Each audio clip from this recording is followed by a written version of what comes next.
gabi sa lahat ng LGBT. Nasaan ang mga lesbiana? Nasaan ang mga gays? Nasaan ang mga bisexuals? Nasaan ang mga transgender?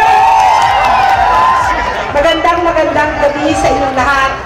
Ako ay natutuwa at sa pangalawang pagkakataon ay naririto muli sa inyong piling para makimarcha, para isigaw din ang mga matagal nang hinaing ng mga LGBT. At ito ay ang pantay na karapatan, ito ay ang pagwawakas ng diskriminasyon, ito ay ang pagrespeto sa lahat ng LGBT, sa lahat ng kanilang karapatan bilang tao.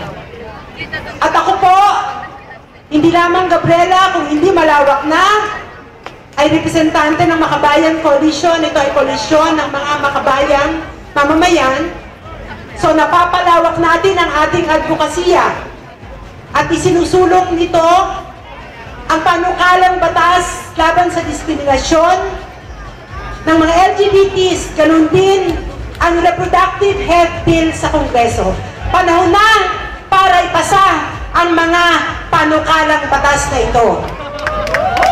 Kaya ako po, hindi lamang mamarcha sa Ermita, ngayon nasa piling ninyo dito sa Quezon City, at mamarcha kahit saan para iwagayway at itaguyod ang karapatan ng mga LGBTs, ang karapatan para sa pagwawakas ng diskriminasyon at karapatang pantao. Maraming pong salamat at mabuhay kayong lahat!